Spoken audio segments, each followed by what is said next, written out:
Today we are going to study definition of economics given by different economics, neoclassical and classical. Neoclassical means modern economics and classical means traditional economics. One of the most popular traditional economics or classical economics is Adam Smith.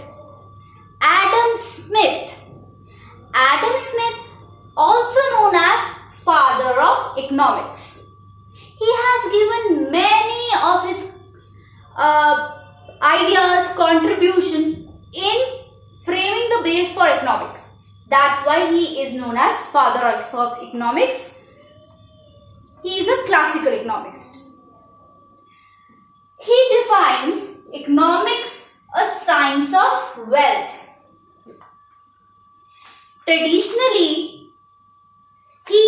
during the olden times, he gave light on accumulation of wealth. For him, wealth was very important aspect to lead life. Economics as a science of wealth. No matter what you do, wherever you are, the main purpose in his view is that a person should be able to accumulate, collect, produce, distribute wealth. Wealth here he is defining money. There is no human factor in his theory when he defines economics. We are going to study some key points. Science of wealth. While accumulating wealth, there should be non-intervention of government. The government should not interfere. If government interferes, the accumulating wealth will hinder, according to Adam Smith, while accumulating wealth. So, there is a word laissez-faire. Laissez-faire means non-interference or non-intervention of government. While accumulating, these are the key points I am explaining of Adam Smith. Right? Key points of Adam Smith theory about wealth. Adam Smith definition about economics. He says there should be no intervention of the government. That is laissez-faire. Second, the main focus should be on wealth accumulation and capital accumulation. Accumulate wealth, accumulate wealth, accumulate wealth. Wealth should come in. Nature's law in economic affairs. Nature's law. Let all the parties in business make them work on their own. Let them work independently at free will. According to him, the rules and regulations will be set on its own. Suppose party A and party B are working and there is no interference of the government. A, B, C, D, many parties are working. The price will be decided by their own. With the fluctuation in the market, the price will be set. The working conditions will be set. But interference of government not required. If the demand of the goods increases, the price will go up. If the demand of the goods decreases, the price will dip down. So, Adam Smith says there should be nature's law existing in the economic affair. Everything should be at a free will, independent. Right? A person while accumulating wealth should become selfish. Yes, according to Adam Smith, in economics deals with wealth, and while accumulating wealth, the person should become selfish, should think about his own motive. By that only, then only a person will be able to accumulate wealth. When a person will accumulate wealth, ultimately the country will get benefit. He said that. There is no human factor in it, you see. But while in writing examination, you have to write about Adam Smith, and I'm going to give you a little introduction about Adam Smith. Let me complete the key points. Then he says there must be division of labor. Now what is a division of labor? Suppose I'm wearing this kurta. If one person, one tailor has to stitch, will take many days. Will take many days. But if I ask 2-3 people to work on this, suppose stitching is done by somebody else, cutting is done by somebody else, then ironing is done by somebody else, finishing is done by somebody else, it will take less time. Efficiency will be there. More number of kurtas will be made. So division of labor means dividing or giving different work assignments to different people. By this, efficiency of work will increase and there will be growth. One of the definition I have explained of division of labor. Right? So, in Adam Smith wealth orientation definition of economics, the key points are laissez-faire, wealth accumulation, nature's law, division of labor. Right? Okay.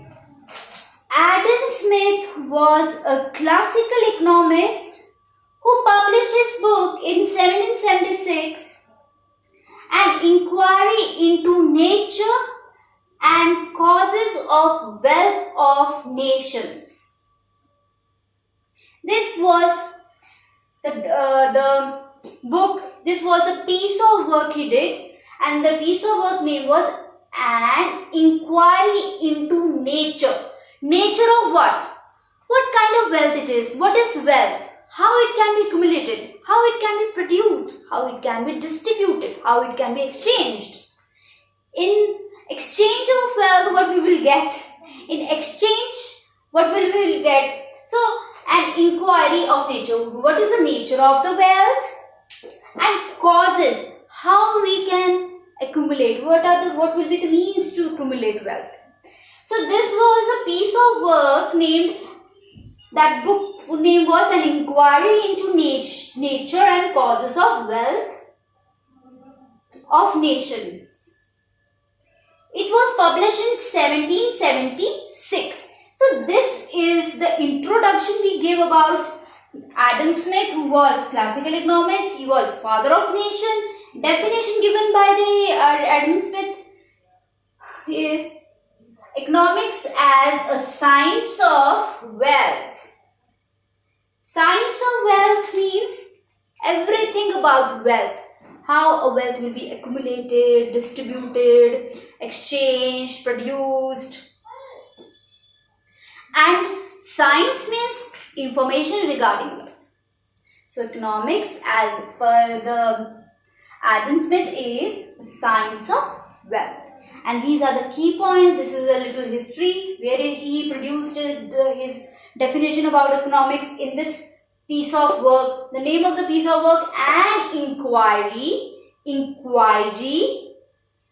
into Nature of what? Wealth and Causes of Wealth of Nations. Okay.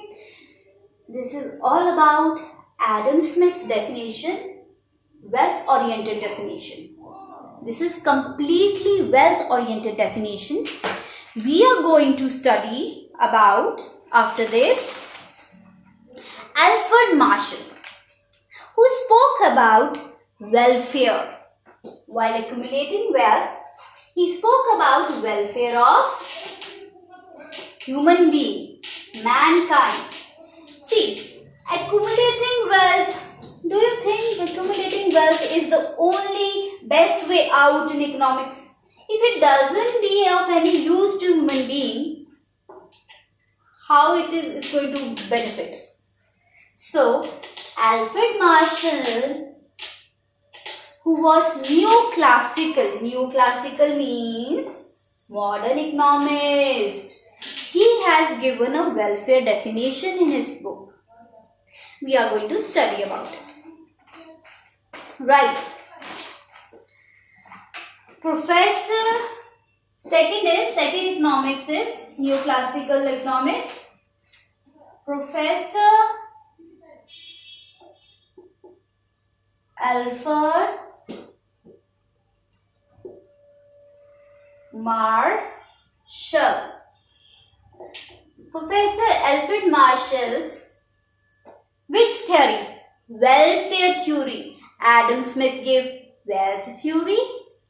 Alfred Marshall gave welfare theory, which are quite opposite in nature. He gave welfare theory. Which theory? Welfare. Learn with me, that's why I repeat so many times. Oriented definition. Wealth oriented definition of economy. Mix. Wealth oriented definition of economy. He gave this definition in his book Principle of Economics in 1890. In 1890, see, this is the history, this is the book, this is the definition, wealth oriented definition, which was published in his book in 1890, and the book name was Principles of Economics. Right. I told you while studying this, we always have to give little introduction about the person. He is a neoclassical economist. What is neoclassical economist? Modern economics. Modern economics. Right? Neo means new. Modern economics. So we will study about welfare oriented definition given in the book Principle of Economics in 1890. Right. So we are going to study in detail. Okay. The key points.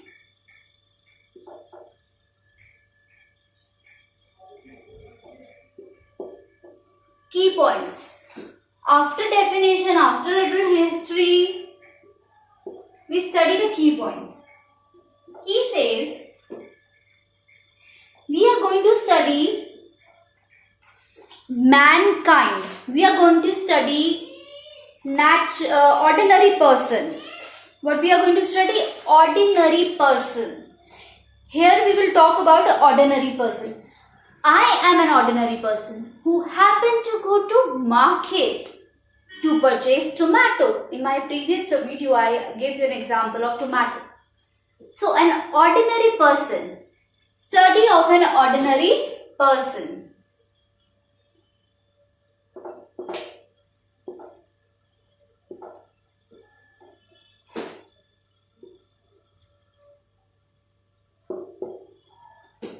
Ordinary person who meets his day-to-day routine life, who meets his day-to-day needs, right?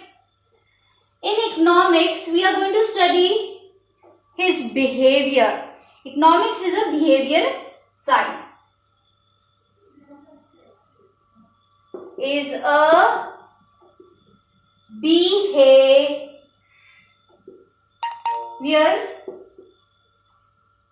science.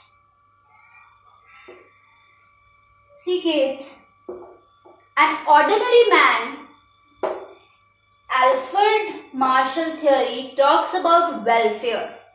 For welfare, he talks about an ordinary man like you and me.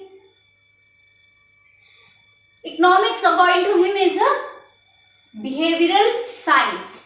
Science means collection of data, accumulation of data, scrutinizing the data, sorting out the data, filtering the data, and processing the data, concluding inferences, and so like related to data. About what data? Behavior. when the potatoes or tomatoes rates will rise up, my purchasing will be accordingly. If I am a supplier and I am selling potatoes, demand increases, ultimately I will increase 1 rupee per kg. So that is a behavioral science that we happen to study in economics according to Alfred Marshall. Here, accumulation of wealth should be, if I keep accumulating wealth, it is of no use until I do not purchase materials, those materials which are welfare for humankind, for me. If I purchase liquor, is it for human welfare?